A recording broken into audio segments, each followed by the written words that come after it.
Good morning, everyone. This is an unusual session, sharing with you the excerpts from India, The Light of the Being by taoshobuddha. In this series, this is a second excerpt. The book contains more than 300 pages. It is a journey through the spiritual land of India. What is India or Bharat? A place, a country, a golden bird that it was once. None knows how to comprehend the nation that Bharat is. Thousands of streams and tributaries flowing, the mountain peaks, snow-capped mountains, in the process crisscrossing this land of mystics and emperors, impeccable artisans and celestial musicians. Even if with all this, can you define the nation in one word? Certainly not. In the ancient times, it was the mystics and the masters and the emperors who developed the land, the physical land, as a living organism, living body. Nepal is an example. And that has been the way of Tantra, to develop a land as a living organism. When you are planning your house, you plan in a particular way, according to Feng Shui, according to which supposed to go in which place. When a Hindu in a Hindu temple, a sculpture is installed, it is a stone. It has to be made alive. There is a physical process, there is a spiritual process of it, and that centers around a mystic who has at least reached the the fifth plane of his consciousness. Only he can infuse liveness into a particular dead space. So this is how the countries were developed.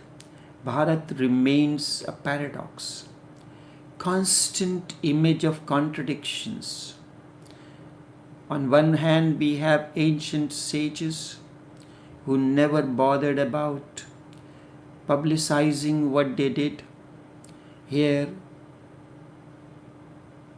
people start talking, a little gain and much publicity is done.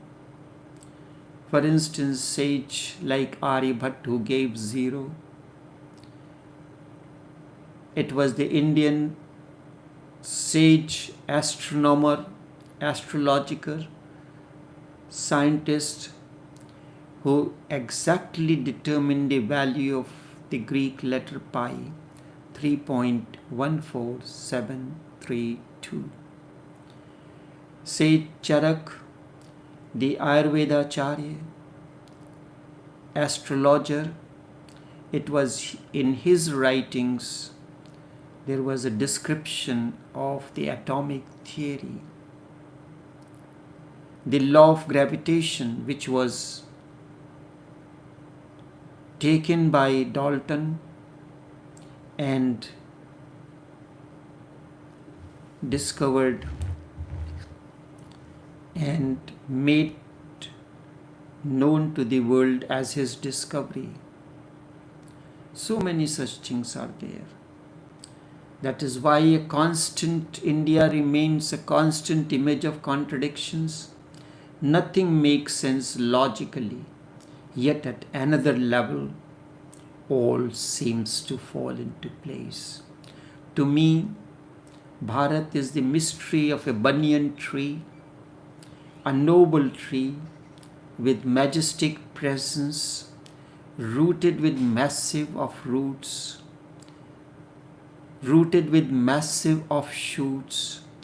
that reminds of the mystery of the rising lotus, so chaste and shining dewdrops.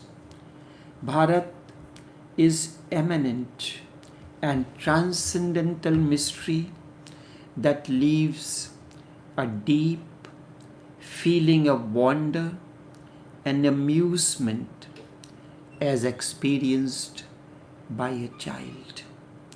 Bharat is multifaceted country. It is defined with largest variety of culinary dishes, almost unimaginable.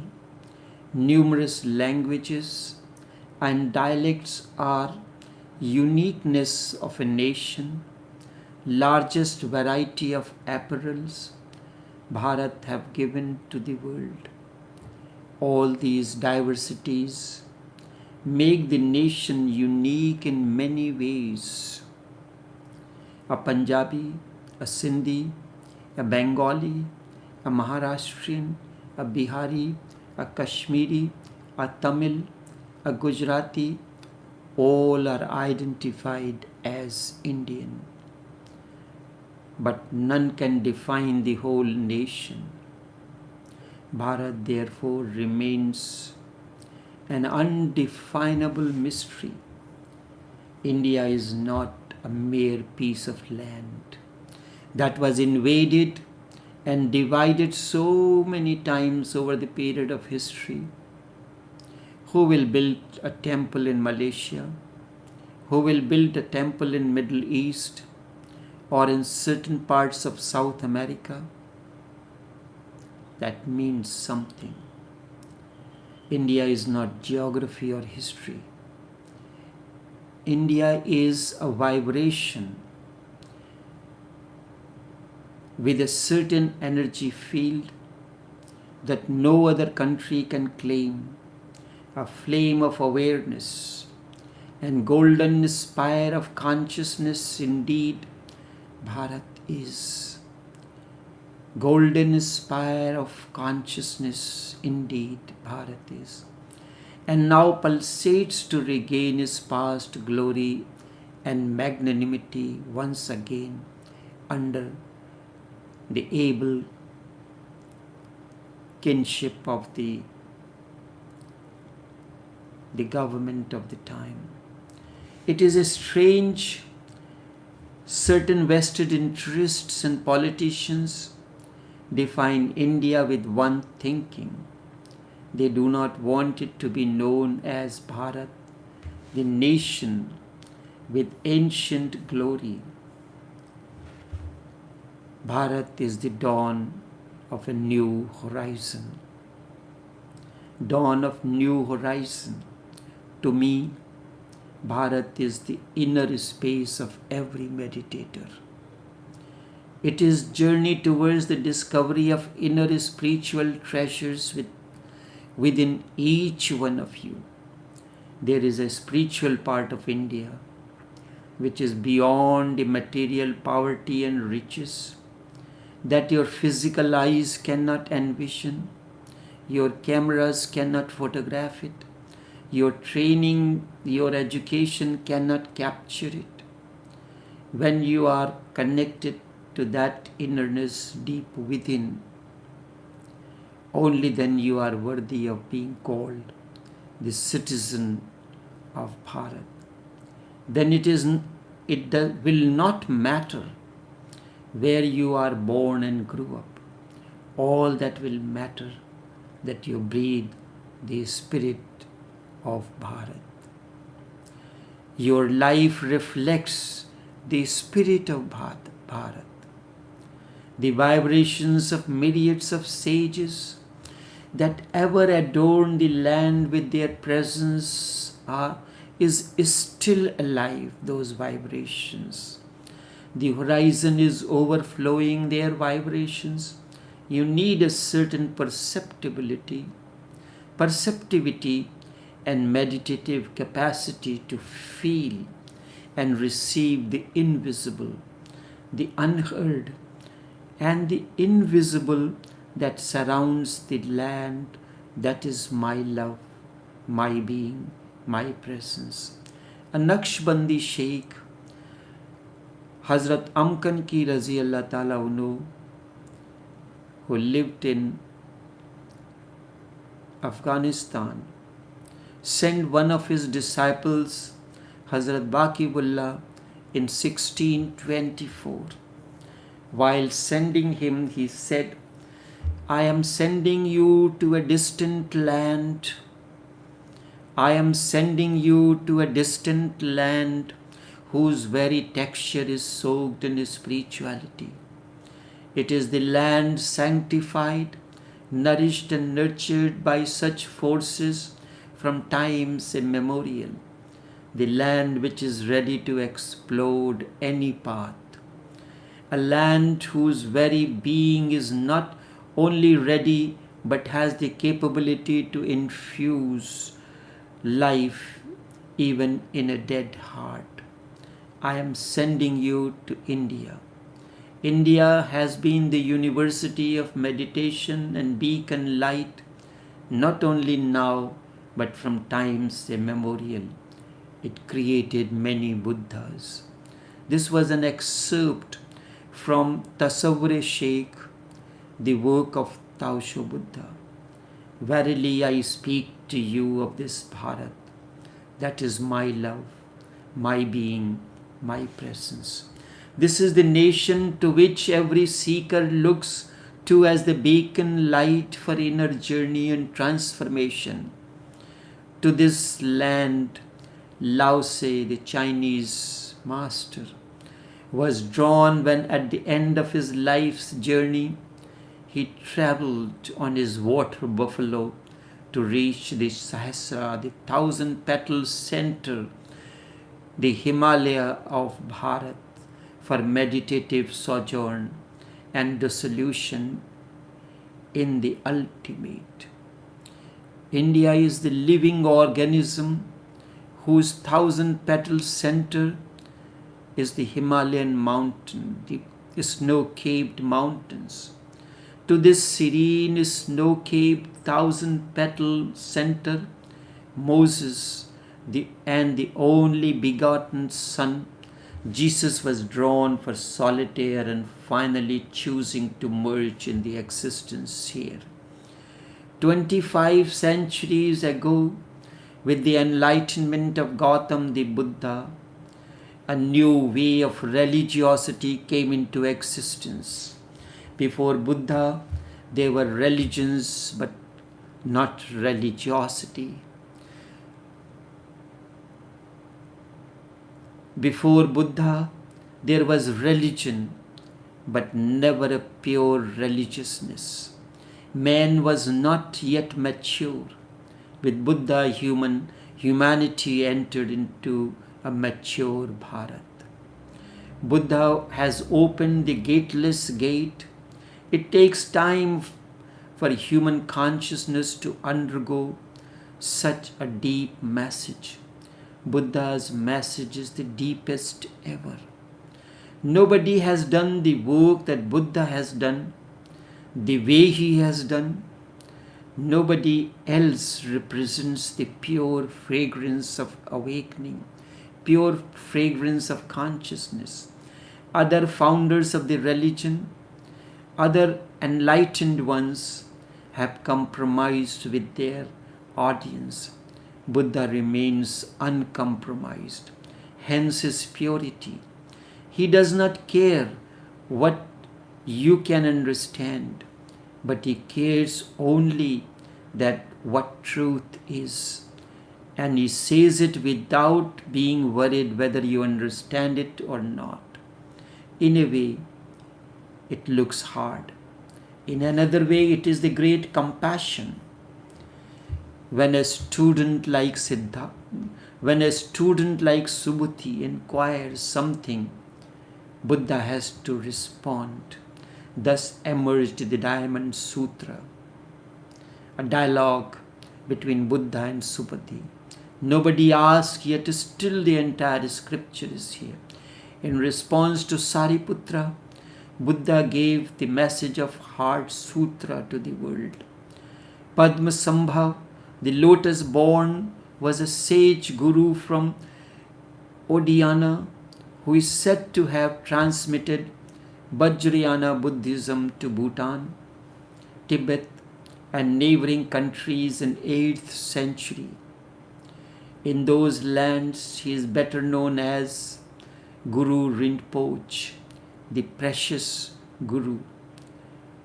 Lopon Rinpoche, or simply Padum in Tibet, where followers of Nigayana school regarded him as the second Buddha. He said, "My father is the intrinsic awareness." Samantabhadra. Samantabhadra was the name of his father. My father is the intrinsic awareness, Samantabhadra. My mother is the ultimate sphere of relativity, Samantabhadri. I belong to the caste of non-duality. Of the sphere of awareness, my name is the glorious lotus born. I am from the unborn sphere of the phenomena. I consume concepts of duality as my diet. I act in the way of Buddhas of the 3 times. According to tradition, Padmasambhav was incarnated as 8-year-old child appearing in a lotus blossom, floating in the lake Dankhosh in the kingdom of Odiyana. Traditionally, it is identified with the Swat Valley of South Asia, which is present part of the political land of Pakistan. It was Padmasambhav who gave Diogen the Tibetan aspect of Vajrayana Buddhism.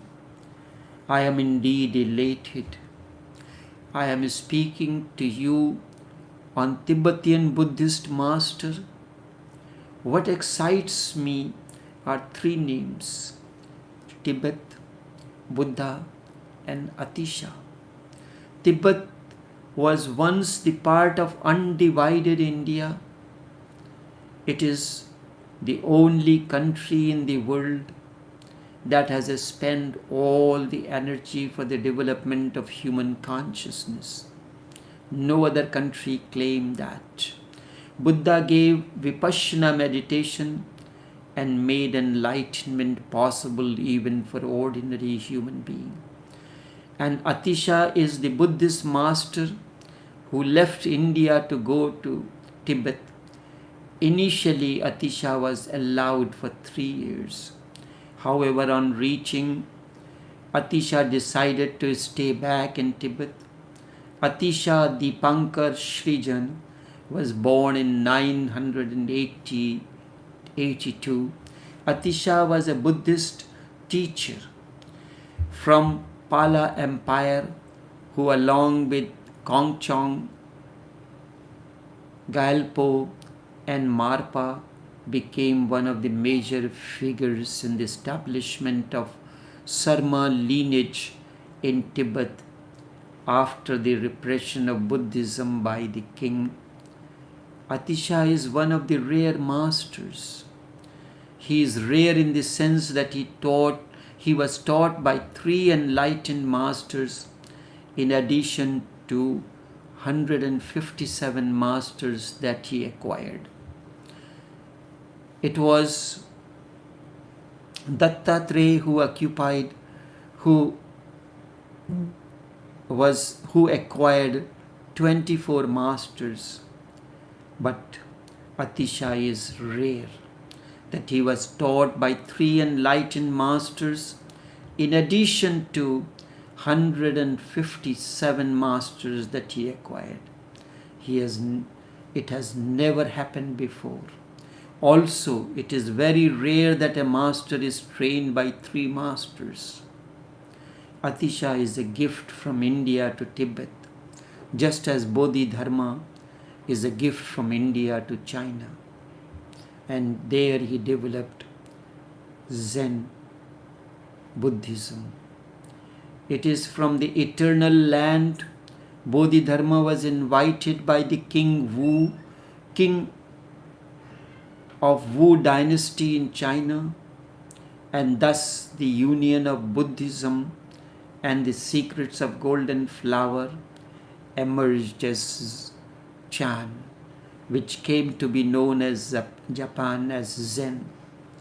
To Mahakashyap, Buddha gave one morning in the commune at Avantipindika near Shravasti, gave the unheard an unspoken energy field. The unheard and unspoken energy field that reached far in the east to Japan as Zen Buddhism. To this, Buddha said that I have spoken 45 years, all that could be spoken, yet still truth remains unspoken. I hand over this to Mahakashyap this morning. Nearly 5,000 years ago, Shiva gave to the world the eternal message for inward journey as Vigyan Bhairav Tantra, the only authentic treatise on meditation with 112 techniques of meditation. It was the eternal soil of India that gave Vedas the first spark of awareness. Upanishads, the Puranas, the Bhagavad Puran, the Srimad Bhagavad Gita, Ramayana, Ramcharitmanas, the Adi Guru Granth Sahib, the works of Raman, the works of many other masters. In the ancient city of Varanasi in India, Shankar gave the message of Bhaj Govindam. While walking through the narrow lanes of the city, Shankar saw an old man, haggard, with no teeth in the mouth, the cheeks have sunken, the back and the stomach was merging into one. He was chanting the grammars, trying to remember the grammar of Panini. Seeing him, the compassion of Shankar overflowed as Bhaj Govindam, and he sang, Bhaj Govindam Moodmate, Samprapte Sannihite Kale, Nahi Rakshat Dukrim Karne, Mood Jahehi Dhanagam Trishnam, Yallab te nij karmo patam, Vittam te vinodaya chittam, Bhaj Govindam Moodmate. On this land was born a Naqshbandi saint in 1873, Naqshbandi saint Ramchandra, who established the Hindu aspect of this, the stream of Naqshbandi tariqat that emerged out of Hindu religion. It was the union of the two, who among his followers is popularly known as Lalaji. He is the harbinger of Indian stream of Naqshbandi Sufi order. He gave the message, spirituality is beyond the narrowness of all kinds. To rise above narrowness is the essence of truth. On this land was born a Buddha, unparalleled intelligence that set the wheel of Dham once again in motion. The world knew this light as Osho, whose light spreads far and beyond the known and unknown realms. On this land was born Jiddu Krishnamurti, Raman, Vivekanand, Ramakrishna Paramhans. On this land that Krishna gave the immortal assurance to humanity, to this eternal land, a myriad salutations, a land that is my life, my being, my presence, myriad salutations. तेरी जन्म जन्म हम वंदना करेंगे. I will adore thy presence ere long. तेरी जन्म जन्म हम अर्चना करेंगे. I will salute, I will adore your presence ere long. Bahuni Jivan Pushpa Tap Charni, thousands of lives are offered to this land as flowers. Bahuni Jivan Pushpa Tap Charni, Kirti Gaun Tuji, Janmo Janmi, I will sing thy glory ere long. Bahuni Jivan Pushpa Tap Charni, Kirti Gaun Tuji, Janmo Janmi. My life be a flower. Let my life be a flower to be offered at this holy land of ours, that is India. This excerpt from this book will continue on a regular basis as I am in the process of editing the book once again. Only this much for this morning. Until we meet again, take care and do have a pleasant day.